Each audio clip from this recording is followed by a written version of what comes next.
ಕೇಶವ, ಮತ್ತೆ ನೀರಿನ ಟ್ಯಾಂಕ್ ಖಾಲಿ ಆಗಿದೆ ಕಣೋ. ಬಹುಶಃ ಎಲ್ಲೋ ಲೀಕ್ ಆಗ್ತಿರ್ಬೇಕು. ಮೀನಾ, ಲೀಕ್ ಆಗಿರುತ್ತೆ, ಹಳದಾಯ್ತಲ್ವಾ.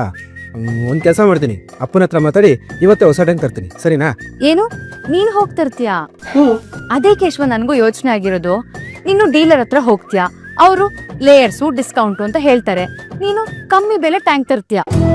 ಅದು ನಿಜಾನೇ, ಅಪ್ಪ ಯಾವಾಗ್ಲೂ ಕಡಿಮೆ ಬೆಲೆದೇ ತಗೋವಾ ಅಂತಾರಲ್ವಾ, ಅದಕ್ಕೆ ಕಡಿಮೆ ಬೆಲೆದೇ ತರ್ತಿದ್ದೆ ಅಷ್ಟೇ. ಆದ್ರೆ ಕೇಶವ, ಕಡಿಮೆ ಬೆಲೆ ಟ್ಯಾಂಕ್ ಅಂದ್ರೆ ಅದು ಉಳಿತಾಯ ಅಲ್ಲ ಕಣೋ.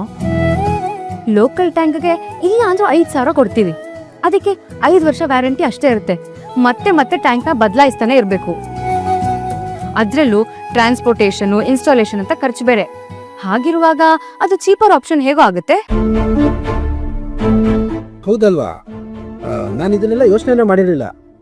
ಹಾಗಿದ್ರೆ ಈಗ ಯಾವ ಟ್ಯಾಂಕ್ ತಗೊಳ್ಳೋದು ಮೀನಾ? ಕೇಶವ, ಒಂದ್ ನಿಮಿಷ ಈ ಕಡೆ ಬಾ.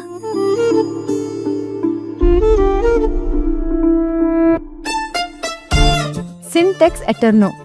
ಇದ್ರ ಬೆಲೆ ಬರೀ 15,000. ಬರೋಬ್ಬರಿ 50 ವರ್ಷ ವ್ಯಾರಂಟಿ ಬರುತ್ತೆ.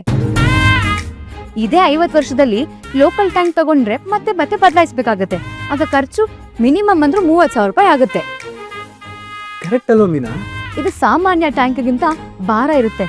ಇದರಲ್ಲಿ ಯುರೋಪಿಯನ್ ಸ್ಟೆಬಿಲೈಸರ್ ಬಳಸಿರೋದ್ರಿಂದ ಹೆಚ್ಚು ಕಾಲ ಬಾಳ್ಕೆ ಬರುತ್ತೆ.